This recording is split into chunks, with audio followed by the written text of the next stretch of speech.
네, 이번에는 전문가 눈에 띈 특징주 한번 살펴볼게요. 먼저 적풍 전문가께서 현대바이오 가지고 오셨습니다. 자, 현대바이오 제가 이게 시장 보면서 상승 종목들 있잖아요. 네네. 갑자기 현대바이오가 딱 떠가지고 하더니 이내 또 이 상한가 연장을 네, 맞습니다. 하더라고요. 좋은 소식이 들려온 건가요? 오늘의 호재는 없었어요. 어어. 근데 이전에 있었던 호재들이 점차 주가에 반영돼서 아. 오늘까지 온 거고요.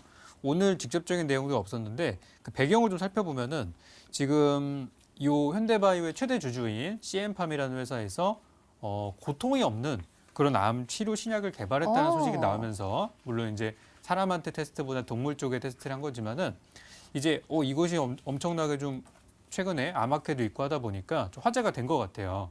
그래서 지금 주가가 바닥이 최근에 지난 3월 달 저점 기준으로 5,000원대 있던 주가가 오늘 이제 종가 11,000원대까지 올라오면서 정말 한 달도 안 돼서 2배를 뛰어넘는 그런 이제 성과를 보여주게 됐는데요. 일단 오늘 수급 보니까 개인 투자자분들은 매도하고 외국인이 들어오고 있는 걸로 봐서는 일단 바이오 제약주에 대해서 너무 만약에 안 올라가는 종목을 보유하고 계시더라도 이 업종에 대한 실망은 하지 않으셨으면 좋겠고요. 일단 현대바이오가 지금 관련 호재가 있어서 올라갔지만 다른 종목들도 저는 그런 훈풍들이 좀 이어질 거라고 생각하고 있어요. 그래서 현대바이오는 아까 말씀드렸던 암치료 신약, 그리고 두 번째로는 그 신약 이외에도 뭐 스킨케어나 화장품 같은 쪽으로 또 사업 영역들이 확장하고 있다는 소식들이 좀 들려왔거든요. 제가 요즘에 또 관심 갖고 있는 분야가 화장품주인데 좀 그런 부분들도 주가 상승에 영향이 있었을 거라 생각합니다. 다만 이제는 단기적으로 너무 많이 올라간 구간이라서 보유하신 분들은 이제 이 종목이 내일 하루 남았죠. 하루 지나면 이제 다음 주인데 이번 주, 그러니까 내일 금요일 안에 12,000원 돌파하지 못한다면 첫 번째 고점 그리고 두 번째 고점 우리가 이제 보통 이렇게 두 번 봉우리가 생기면 좀 위험하다라고 얘기를 하잖아요. 그래서 이제 그런 구간으로 될 수 있기 때문에 내일 12,000원 돌파에 성공하지 못한다면 고점이구나라고 생각하고 보유하신 분들은 정리하시기 바라겠고요. 이거 좋다고 해서 막 사지 않으시도록 저는 고가 매수는 위험하다 이렇게 말씀드리겠습니다. 네, 현대바이오는 내일장에 12,000원 돌파 여부를 꼭 챙겨보시기 바랍니다. 자, 이번에는 다비드 전문가님의 특징주 한번 살펴볼게요. 빅텍 가지고 오셨습니다. 네. 자, 빅텍 아까 우리 코스닥 진단할 때 우리 방산주 이야기 해주셨잖아요. 네. 차트 보니까요. 이렇게 데칼코면이라고 할까요? 이렇게 딱 찍어놓은 것 같아요. 반대로. 그렇죠? 네, 뭐 맞습니다. 일단은 오늘 지금 시장을 흐린 주범이 되지 않을까 이렇게 생각이 듭니다. 앞서서 이제 코스닥 시장을 약간 좀 긴장하게 만들었었던 그런 흐름들이 나왔었고, 제가 이제 빅텍을 항상, 그러니까 특징주로 이제 빅텍이 잡힐 때는 빅텍을 좀 가지고 오면서 항상 시장이 좀 부정적일 때 이제 좀 약간 좀 기분 좋지 않은 좀 소개를 좀 해드렸었는데, 오늘은 뭐 빅텍도 양봉으로 마감을 했고 시장도 오히려 좀 상승하면서 마감을 하는 모습이 나왔습니다. 그래서 이제 사실 이제 시장에서도 코스닥 시장도 이제 좀 방산주에 대한 내성이 조금 좀 생기고 있다 이렇게 좀 표현을 할 수도 있겠고요. 그다음에 뭐 그렇다고 한다면은 약간 빅텍을 뭐 지금 구간에서도 좀 더 부정적으로 좀 생각할 수 있겠다 이렇게 좀 보시면 좋을 것 같습니다. 오늘 뭐 미국 쪽에서 이제 뭐 추측성 예상 멘트들이 좀 있었는데 북한에서 이제 대륙간 탄도미사일 이제 생산이라던가 다시 이제 재배치 가능성에 대한 부분들이 좀 언급이 됐었고, 그런 모습들이 이제 시장을 한번 흔들고 거기서부터 이제 좀 빅텍이라는 종목이 좀 꿈틀꿈틀거리기 시작했죠.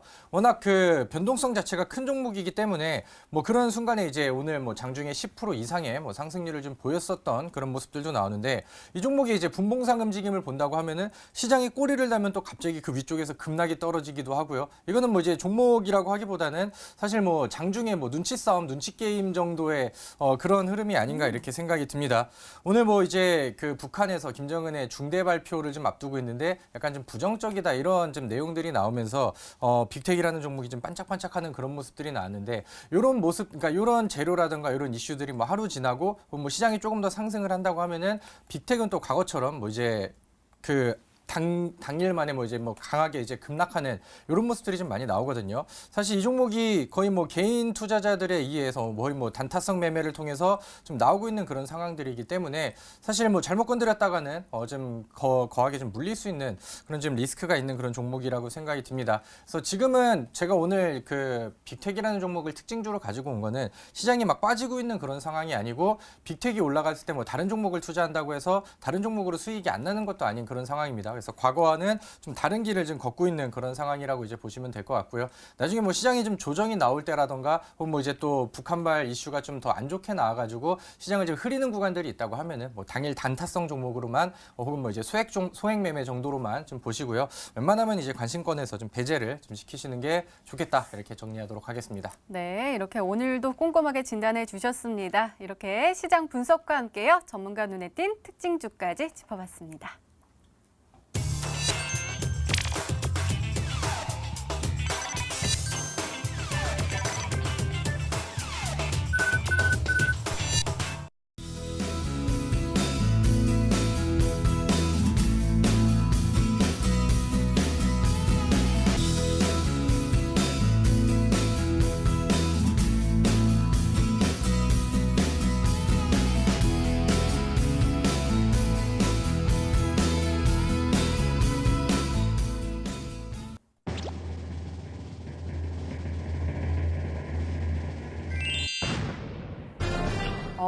한국 콜마가 정답이었습니다. 전문가님, 그 여자들은 다 알거든요. 이렇게 뒤집어 보면 네. 제주사가 다 한국 콜마라고 네, 얘기할 굉장히 정도로 많은 브랜드 OEM하고 있죠. 맞아요, 네. 맞아요. 이 종목 가격 전략 좀 세워주세요. 네, 일단 한국콜마가 작년과 재작년에 중국 티몰 광군제 때 굉장히 히트를 쳤던 그 AHC라는 브랜드를 만드는 회사가 되겠고요. 일단 한국콜마 주가를 한번 볼게요. 일단 지금 최근에 차트를 좀 보시면은 분위기가 이렇게 좋은 편은 아니에요. 약간 83,000원대까지 갔다가 7만 원대 내려오면서 약간 좀 실망스러운 매물들이 많이 있는 그런 모습이라고 볼 수 있는데 저는 다른 화장품주들에 비해서 오히려 지금 이렇게 눌리는 구간들이 오히려 저는 투자 적기라고 생각해서 요즘에 화장품이나 중국 소비주 많이 제가 또 추천드리고 있거든요. 자, 한국콜마 투자 들어가실 분들은 현재 지금 이번 주만 하더라도 좀 많이 빠졌어요. 그래서 좀 조정받는 구간이라서 천천히 분할 매도 들어가시면 좋을 거라 생각하고요. 제가 아까 말씀드렸던 시진핑의 방한 예상 일정이 한 5월 달 정도가 되니까 이르다고 하더라도 앞으로 이제 한 달 정도 뒤에 시세가 날 거라고 생각하시면 될 것 같고요. 선반영 된다면 또 먼저 올라갈 수도 있겠죠. 그래서 일단 이 종목은 저는 내일장 시가 이하에 들어간다라고 보셨으면은 한 85,000원 정도까지 일단 1차 목표가 잡아드리도록 하겠고요. 85,000원 위에는 매물대가 좀 많은 걸로 현재 보여져서 85,000원 목표가 그리고 손절가는 7만 원으로 잡아드릴 테니까요. 이 안에서 최대한 잘 싸게 사셔서 목표가에 수익 실현하셨으면 좋겠습니다.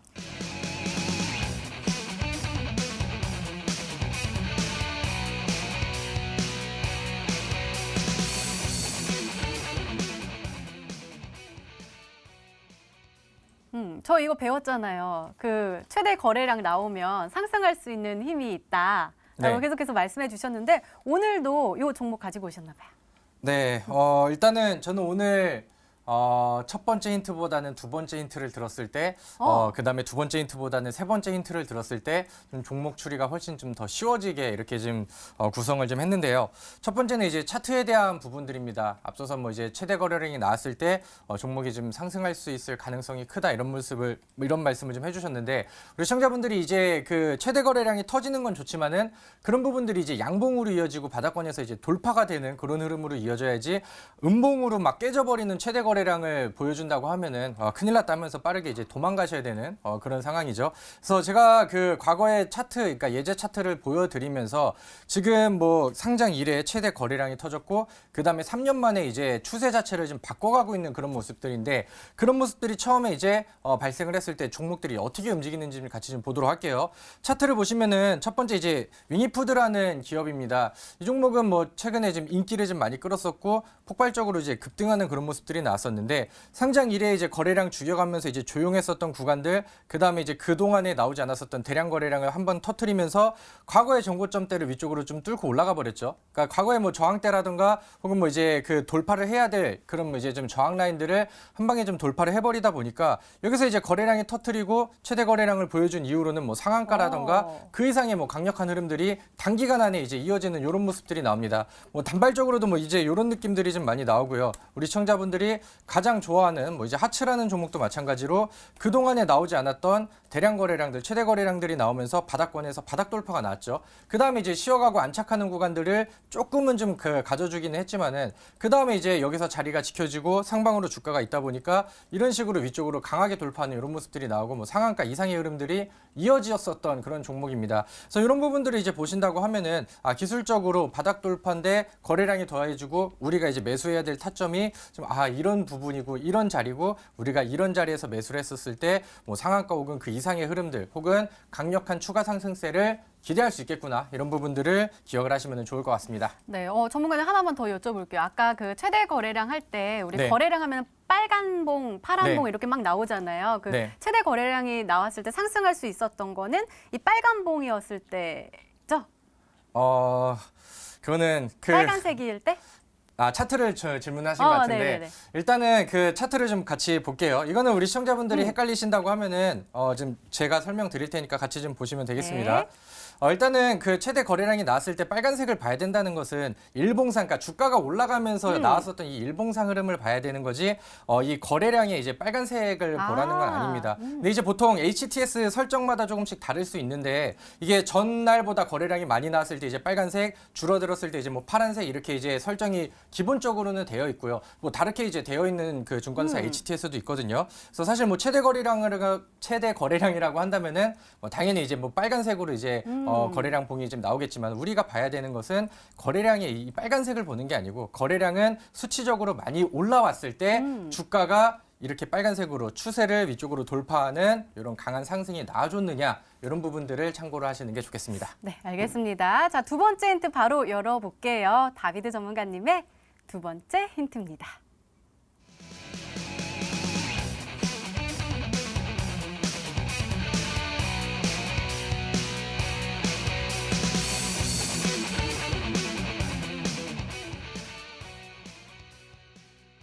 오늘 두 분 모두 같은 거 가지고 오신 것 같아요. 중국 소비주 맞나요?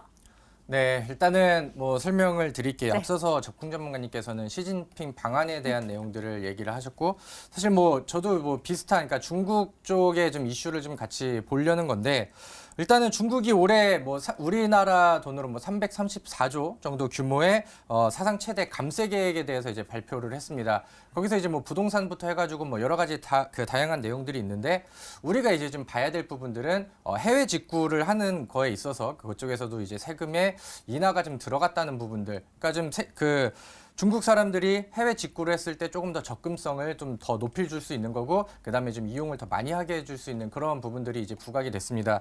근데 이제 거기까지는 좋은데 중국 사람들이 지금 해외 직구를 가장 선호하는 게 무엇이냐 이런 부분들을 본다고 하면은 일단은 우리나라 화장품이 뭐 대표적으로 이제 1순위가 되겠죠. 그래서 앞서서 뭐 시진핑이 이제 오는 거에 대해서도 어떻게 보면 이제 우리나라와 관계 개선, 그다음에 이제 뭐 사드 리스크 해제, 그러면 이제 부각을 받는 부분들도 중국 소비주들 뭐 이렇게 이제 보실 수가 있겠죠. 근데 이제 저는 뭐 화장품 쪽에서도 이제 같이 보시면 좋겠다고 말씀을 드렸는데 중국 쪽에서 요즘에 뭐 유튜브라던가 뭐 이제 뭐 그런 뭐 SNS 영상들을 본다고 하면은 그런 게 굉장히 많더라고요. 우리나라뿐만이 아니고 중국에서도 이제 뭐 비포 애프터 해가지고 생얼과 그다음에 풀 메이크업 이후에 뭐 이제 네네, 영상을 맞아요. 이제 하면서 저 사람이 도대체 저 사람이 맞는 것인가 뭐 거의 막 새로 태어난 느낌의 이제 동영상들을 굉장히 많이 봤는데 그런 컨텐츠들이 좀 많아지고 인기를 끌고 있다는 것은 이제 중국 사람들도 뭐 이제 색조 화장품 쪽에서도 관심이 굉장히 좀 높아지고 있다는 겁니다. 실질적으로 우리나라의 뭐 많은 기업들이 그쪽에서 이제 뭐 공장을 증설을 한다던가 실질적으로 이제 중국에서 이제 좀 인기를 더 끌고 있는 부분들도 맞고요. 근데 이제 뭐 지금은 뭐 다른 이런 이슈들이 같이 더해졌기 때문에 화장품과 관련된 내용들을 좀 가지고 있는 종목들, 그동안에 화장품이 주력 사업이 아니었다 하더라도 화장품의 이슈를 좀 새롭게 부각시킬 수 있는 그런 종목들이 있다고 한다면은 우리가 그런 종목들에도 관심을 충분히 많이 가질 필요가 있겠다 이렇게 말씀드리도록 하겠습니다. 네, 알겠습니다. 자, 적풍 전문가님 좀 추리가 쉬우실까요? 아무래도 같은 비슷한 종목을 가지고 오셨으니까요. 네. 네, 한번 해보시겠어요? 일단 이제 직구를 하면은 이제 중국인들이 와서 이제 많이 사가는 것을 봐야 되는데 이제 화장품 관련해서는 아까 제가 듣던 한국콜마가 저는 제일 좋은 것 같고요. 약간 좀 다르게 생각했던 부분들이 제가 언젠가 이제 그 중국 관광객들 단체 관광객들이 이동하는 걸 봤는데 다들 무거운 걸 하나씩 들고 계시더라고요. 그리고 밥솥을 하나씩 들고 계시더라고요. 그 보면서 그 동안에는 이렇게 무겁게 들고 왔던 밥솥 그 인터넷 시키면 되잖아요 이제는. 그래서 그런 부분에 있어서 한국산 밥솥이 좀 잘 팔리지 않을까. 그래서 관련주인 쿠첸을 한번 좀 봤는데요. 이거 차트 보면서 보시면은 아까 다비드 전문가님이 말씀하신 거랑 일치하는 부분이 많은 것 같아요. 일단 아까 거래량 말씀하셨고 그리고 3년 만에 이제 추세 역전 같은 부분들을 말씀하셨는데 지금 월봉 차트를 보시면 2015년도에 39,000원짜리 주식이 지금 거의 7,000원까지 내려와 있고요. 그리고 올해부터 해서 살짝 돌리는 모습들이 나오고 있죠. 그래서 저는 쿠첸 같은 종목이 아닐까. 그 참고로 올해 2월 달에 나왔던 이 월봉 거래량이 2018년도, 17년도, 16년도 통합해서 가장 많은 거래량이 올해 2월 달에 발생을 좀 해줬고요. 쿠첸이 약간 너무 좀 소형주라고 생각이 되시면은 이 쿠첸의 그 대주주로 있는 최대 주주인 부방도 주가 분위기는 비슷합니다. 그래서 부방이나 쿠첸 이 두 종목 중에 하나일 거라고 저는 생각이 돼서 일단 이 중에 한번 골라보시면 어떨까 그렇게 생각이 드네요. 네, 알겠습니다. 자, 마지막 힌트까지 들어보면 종목명을 정확하게 알 수 있을까요? 다비드 전문가님의 세 번째 힌트입니다.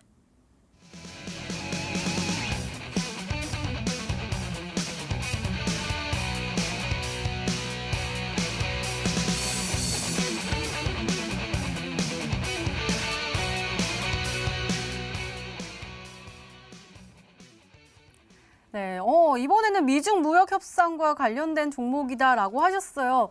밥솥 관련 있을까요? 네, 사실 테마랑 이슈라고 한다면은 시장에서 네네. 뭐 갖다 붙이기 나름이니까요. 네, 그런 부분들이 있고요. 방금 그 적풍 전문가님께서 저는 캐치를 했는데 우리 시청자분께서 실수하셨던 내용을 잘 잡으셨는지는 모르겠습니다. 뭘까요? 일단은 제 그 종목에 대한 힌트를 좀 드릴게요. 확실히 지금 뭐 중국 관련된 종목들의 힘이 좀 실려지고 있는 거는 맞는 것 같습니다. 근데 우리 시청자분들께서 제가 이제 브리핑 드렸던 내용들, 방송에서 말씀드렸던 부분들, 그다음에 제가 지금 강조를 드렸던 부분들을 잘 알고 계신다고 한다면은 이번에 힌트가 충분히 좀 도움이 되지 않을까 이렇게 생각이 듭니다. 지금 그 우리나라 증시도 그렇고요. 미증시랑 그다음에 뭐 그 상해 종합지수도 같이 잘 올라가고 있는 그다음에 분위기가 좋아지고 있는 이유 중에 가장 큰 핵심 이슈라고 한다면은 무역 협상에 대한 기대감들. 그러니까 과거에는 이제 무역 전쟁인데 이거의 마무리가 이제 뭐 초읽기 들어가기에 나왔다 뭐 이런 식의 뉴스들이 좀 많이 나오고 있거든요.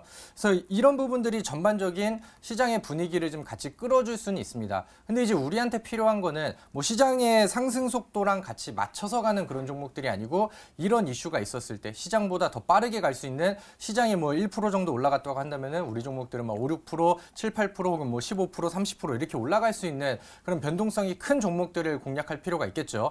그래서 뭐 힌트를 조금 더 드린다고 한다면은 과거에 이제 무역 협상에 대한 분위기가 좋아지고 증시가 좀 반등을 했었을 때는 우리나라에 상장되어 있는 중국 기업들이 굉장히 좀 강하게 올라가고 뭐 상한가도 나오고 뭐 동반 상승하는 그런 모습들이 나왔습니다. 그 중에도 이제 약간 좀 어거지 테마라고도 할 수 있겠지만은 우리나라 기업보다는 이제 중국 쪽의 수혜가 더 갈 것이고 그로 인해서 우리나라에 상장되어 있는 중국 기업들이 더 강하게 갈 것이다. 이런 예측글들이 좀 나오고 거기에 의해서 테마가 형성이 되어 버렸어요. 한번 만들어지고 얼마 전에 형성이 되었던 테마들이 있기 때문에 지금 뭐 무역 협상에 대한 기대감으로 증시가 좀 올라가고 있는 그런 상황이라고 한다면은 과거보다 더 강력한 그런 테마 형성이고 더 강력한 퍼포먼스를 보여줄 가능성이 굉장히 크다고 생각이 듭니다. 그렇기 때문에 제가 우리 시청자분들께 좀 비슷한 이슈와 비슷한 섹터의 종목을 다시 말씀드리는 이유는 저는 이 종목은 어떤 종목이나 한 종목은 지금 우리가 매수를 좀 해놔야 된다고 생각이 들고요. 그 안에서도 뭐 이제 뭐 부실한 기업이라 그런 종목들은 제외하고 확실하게 좀 힘이 있는 종목들 안정성과 그다음에 수익성까지 같이 확보가 가능한 그런 종목들을 이제 편입을 해야 된다고 생각이 들고요. 지금 제가 말씀드렸던 이슈들을 정리를 하신다고 하면은 시장에서 그다음에 갈 수 있는 가능성이 가장 좋은 테마가 어떤 쪽인지 우리 시청자분들도 좀 이해가 되시지 않을까 생각이 듭니다.